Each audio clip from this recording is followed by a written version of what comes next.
First ever factory outlet, Mukunda Jewelries. KPHP, Somajiguda, Kottapet, Khammam. First ever factory outlet, Mukunda Jewelries. KPHP, Somajiguda, Kottapet, Khammam. అమ్మ నమస్తే. నమస్తే అమ్మా. అమ్మ, కార్తీక మాసంలో దానానికి కూడా ప్రత్యేకమైన స్థానం ఉంది. అవునమ్మా. దానం అంటే ఏంటి? ఏ ఏ వస్తువులు మనం దానంగా చేయాలి? ఎవరు స్వీకరించాలమ్మా? కార్తీకం అనగానే ఇది శివకేశవులకి అందరికీ ప్రీతిపాత్రమైనటువంటి మాసం అని చెప్పుకుంటాం కదా. అందువల్ల అందరికీ ప్రీతిపాత్రం గనక అందరూ సంతోషపడేటట్టుగా కార్యక్రమాలు చేస్తాం.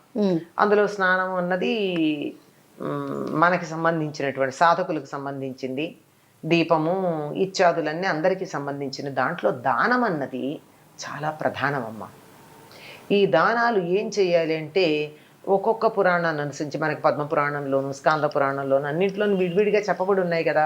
దాన్ని అనుసరించి స్వల్పంగా భేదాలు ఉన్నాయి. ఏ రోజు ఏది చేయాలని మొత్తం మీద అన్నీ చేయవలసినవి ఏమిటంటే మనకి దానం అనగానే ఏం గుర్తొస్తుందమ్మా? ధనం ఇస్తాం, అది గుర్తొస్తుంది. ధనమే కాదండి ఇవ్వవలసింది, అందులో బంగారం, ఇంకా లెక్కలు చెప్తారు. ఏదో దశవిధ దానాలు అని చెప్పి బంగారము, వెండి, ఇనుము, రాగి, నువ్వులు, కందులు, బియ్యం, ఇట్లా ఏవో చాలా చాలా చాలా చెప్తారు. ఇవన్నీ ఇవ్వచ్చు. కానీ వీటిల్లో పుచ్చుకునే వాళ్ళు కూడా ఉండాలిగా. నువ్వులు ఇస్తే ఎవరు పుచ్చుకుంటారు, ఉప్పు ఇస్తే ఎవరు పుచ్చుకుంటారు, ఇంకేదో వాటితో కలయికైతే తప్ప. కానీ వాటి గురించి పెద్దగా కూడా ప్రస్తావన లేదు. అయితే ఇందులో దానం చేయడం అనేటటువంటి విషయానికి వచ్చినట్టయితే కార్తీక పురాణంలో మనకు కనపడేటటువంటి దానాలు చాలా చిత్రమైన దానాలు కనపడతాయి. ఒకటి సాలగ్రామ దానం, మరొకటి కన్యాదానం. కన్యాదానం ఇటువంటివి కూడా దానాల కిందే లెక్క వస్తాయి గనక వీటిని చేస్తే కూడా అంతులేనటువంటి ఫలితం లభ్యమవుతుంది.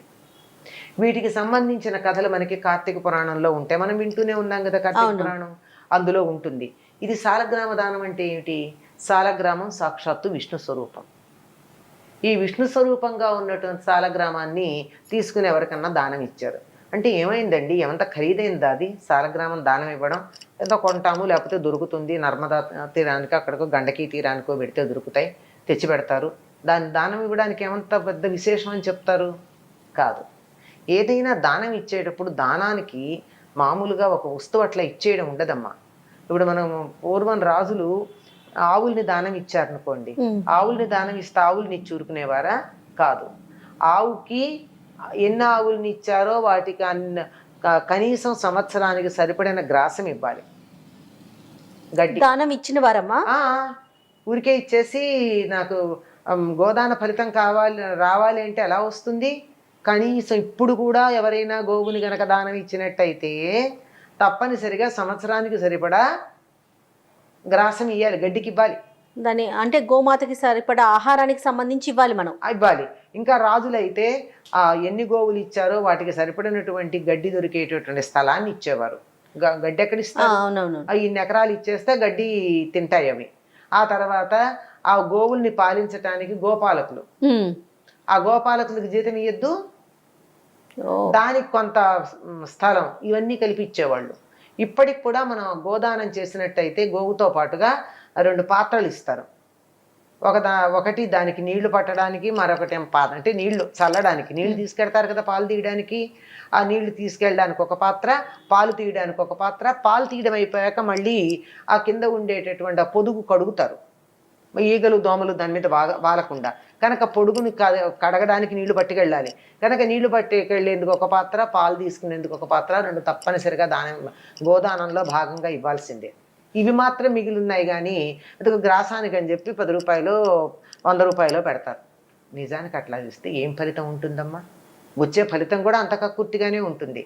కనీసం సంవత్సరానికి సరిపడినటువంటి గ్రాసం ఇవ్వాలి. రాజులైతే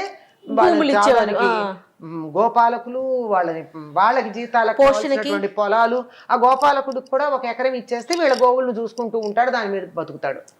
అట్లా మీకు ఈ సంగతి మనకి రామాయణంలో త్రిజటుడికి ఆవుల్ని ఇచ్చినప్పుడు రాముడు చెప్తాడు గోపాలకుల్ని పిలిచి, వీటన్నింటినీ తీసుకుని వెళ్ళి ఆ బ్రాహ్మడి యొక్క ఆశ్రమంలో వీటిని తీసుకుని మీరు వెళ్ళండి అని చెప్తాడు. అర్థమైంది కదా? వివరంగా చెప్పాలా? ఆ మాట అర్థం చేసుకున్న వాళ్ళకి అర్థమవుతుంది. అట్లా సాలగ్రామాన్ని దానం ఇచ్చేటప్పుడు ఏం చేస్తారంటే సాలగ్రామంతో పాటుగా దానికి పూజకి కావలసినటువంటి వస్తువులకి సంబంధించిన సొమ్ము కూడా ఇవ్వాలి. ఓహో. చాలామంది ఏం చేస్తారంటే ఇంట్లో విగ్రహాలు ఉండిపోతే పెద్దవాళ్ళు కాలం చేస్తే మేము పూజలు చేయలేం, గుళ్ళో ఇచ్చేస్తామంటారు. అవునమ్మా. చాలా తప్పు.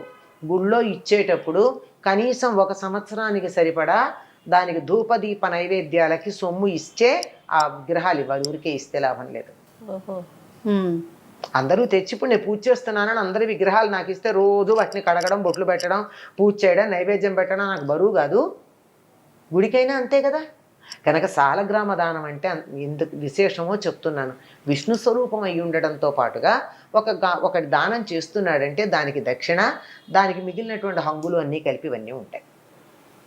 అలాగా సాలగ్రామ దానం, దానికి సంబంధించిన ఇతివృత్తం ఉంది మనకి ఇందులో కార్తీక పురాణంలో. అట్లాగే కన్యాదానం, తమకి ఆడపిల్లలుగా ఒక రాజుకు సంబంధించిన కథే కన్యాదానానికి సంబంధించి. నీకు ఇటువంటి దుస్థితి వచ్చింది అంటే వాడు అమ్ముకున్నాడు ఆడపిల్లని, అమ్ముకున్నందువల్ల ఇటువంటి దౌర్భాగ్య స్థితికి వచ్చాడు. ఆడపిల్లల్ని అమ్మకూడదనే సంగతి కూడా మనకు అక్కడ తెలుస్తోంది. అయ్యాక నీకు ఇది దుస్థితి పోవాలంటే నువ్వు ఒక కన్యని దానం ఇవ్వమంటే మళ్ళీ ఒక కుమార్తెనికైనా ఆవిడికి దానం ఇచ్చిన తర్వాత, కన్యాదానం చేసిన తర్వాత అతడికి ఆ దురదృష్టకర పరిస్థితుల నుంచి బయటపడతాడు. ఒకవేళ అది కాకపోతే ఏం చేయొచ్చు అంటే, ఎవరన్నా ఆడపిల్లలకి పెళ్లి చేస్తుంటే పెళ్లి ఖర్చులు భరించవచ్చు. పూర్తిగా కాకపోతే కొంత భాగం అన్నా భరించవచ్చు. లేదు ఎవరన్నా వాళ్ళ పిల్లలకి ఒడుగు చేసుకుంటుంటే ఆ ఒడుగు ఖర్చు భరించవచ్చు. ఇవన్నీ కూడా దానాల కింద లెక్క వస్తాయి.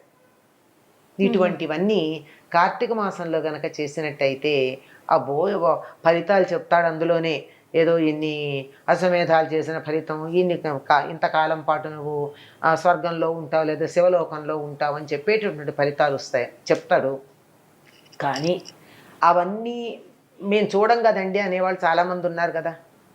అవన్నీ చూస్తారో లేదో, అవుతాయో లేదో నమ్మని వాళ్ళకి మనం చెప్పలేము. కానీ ఇక్కడ మాత్రం నేను ఎవరికన్నా వాళ్ళ అమ్మాయి పెళ్లి చేసుకోవడానికి సహాయం చేస్తే నా పట్ల కృతజ్ఞత కలిగి ఉంటారా, ఉండరా? ముందు మనకి ఎంత తృప్తిగా ఉంటుంది. అలాగే కొడుకుండి ఒడుగు చేసుకోలేని పరిస్థితులు, ఇవాళలాగా సామూహిక ఉపనయనాలు, గంటలో ఉపనయనాలు లేవు కదా ఆ రోజుల్లో, కనీసం 5 రోజులు. మరి చేయాలంటే దాంట్లో కనీసం కొంత భాగం, నేనంతా ఇవ్వలేను, ఒక బ్రాహ్మడికి ఇచ్చే దక్షిణ ఇస్తా, అది ఓ పురోహితుల్లో ఒకళ్ళకి ఇచ్చే దక్షిణ, లేదా ఒక ఖర్చు, ఒక భోజనం, సమిధలు, నెయ్యి, ఏదో ఒకటి. ఇలా తన వంతు తన శక్తి ఎంత ఉంటే అంత ఒకళ్ళు ఒడుగు చేస్తూ ఉంటే గాని, అమ్మాయి పెళ్లి చేస్తూ ఉంటే గాని సహాయం చేసినట్టయితే కార్తీక మాసంలో చాలా ఫలితం ఉంటుందంటారు. సరే, ఇంకా డబ్బు అంటారా, చెప్పనే అక్కర్లేదు. మిగిలినప్పుడు ఎట్లా ఉన్నా బ్యాంకుకి వెళ్ళి మరి చిల్లర తెచ్చుకుని ఇలా పట్టుకెళ్ళి సంచితో అందరికీ తలక రూపాయి వేస్తూ ఉంటారు చాలామంది. పుణ్యం మూట కట్టుకు వెళ్ళిపోదామని. మంచిదే, అదైనా మంచిదే. కానీ అంతకన్నా ఉత్తమం ఏమిటంటే ఒక సత్కార్యానికి చేయడం. ఆ రోజుల్లో చెప్పలేదు కానీ ఇప్పుడు మనం ఇంకోటి కూడా చేయొచ్చు. ఏమిటంటే ఎవరన్నా చదువుకుంటున్నామంటే వాళ్ళ చదువుకు సహకరించవచ్చు. ఇటువంటివి నిజమైనటువంటి దానాలు. ఇటువంటి దానాలు ఏవైనా చేస్తామని మనం కార్తీక మాసంలో సంకల్పం చేసుకుని వీలైతే చేయడం మొదలు పెడితే అనంతమైనటువంటి పుణ్యం లభిస్తుంది. అందులో ఎటువంటి సందేహం లేదమ్మా. అమ్మ, దీపంని కూడా దానం చేస్తారు. వీటిల్లో దీపదానం కూడా ఒకటి ఉంది. ఈ దీపదానం ఏమిటంటే దానికి కూడా సంబంధించి ఇతివృత్తం ఉంది. ప్రతిరోజు పిండితో ఒక దీపం చేసి దాంట్లో ఆవు నెయ్యి వేసి వెలిగించి రోజు ఒక బ్రాహ్మడికి తాంబూలంతో పాటు దాన్ని ఇచ్చి, అంతా అయిపోయిన తర్వాత చివరి రోజున దాన్ని వెండి ప్రమిదలో బంగారు ఒత్తి వేసి ఆవు నెయ్యి వేసి వెలిగించి అదే బ్రాహ్మణుడికి రోజు ఎవరు తీసుకుంటారు వాడికి. అంటే రోజు పిండి దీపం ఏమో ఒకళ్ళకిను వెండి దీపం ఇంకోళ్ళకి ఇవ్వడం అన్యాయం. అవునండి. అలా అతనికే ఇచ్చి బట్టలు పెట్టి వీలైతే భోజనం పెట్టి దక్షిణ మన ఓపాన శక్తి ఇవ్వడం అన్నది ఇలా గనక చేసినట్టయితే ఎంతో గొప్ప స్థితి లభ్యమవుతుంది అని చెప్తారు. ఈ దీపదానంలో మరి ఎవరన్నా మాకు వెండితో ప్రమిద చేయించే శక్తి లేదండి, మీరు అప్పుడు బంగారు దీపం ఇవ్వచ్చండి. ఎట్లా అంటే ఉసిరి పండు మీద దీపం పెడితే బంగారు ప్రమిదలో దీపం పెట్టిన ఫలితం అంటారు. అబ్బా. అందుకని ద్వాదశి నాడు తప్పనిసరిగా ఉసిరి పండు మీద దీపం పెడతారు. ఇంకా కొంతమంది మనకి ఏదైనా ఉంటే ఇంకా కావాలి కదా, ఇంతలో అంత లాభం వస్తుందంటే మరీ ఉంటుంది. ప్రతిరోజు ఉసిరి పండు మీద దీపం పెట్టేవాళ్ళు కొంతమంది కనపడతారు. సరే వాళ్ళ ఉపాన శక్తి వాళ్ళ ఇష్టం అనుకోండి. కనీసం ద్వాదశి నాడైనా ఉసిరిపండు మీద దీపం పెడతారని, లేదా ఇలా అయినా దానం ఇచ్చి నా శక్తి ఇంత నిజంగా కొనలేని పరిస్థితి అయితే ఎప్పుడైనా సరే శక్తి ఉండి మానేస్తే ఫలితం రాదు. శక్తి లేని సందర్భంలోనే నాకు ఇంతే శక్తి ఉంది అని చెప్పి నమస్కారం చేసి ఉన్నంతలో చేస్తే మంచి ఫలితం ఉంటుంది. ఎంత వివరంగా చెప్పారమ్మా. నమస్తే. నమస్తే అమ్మా.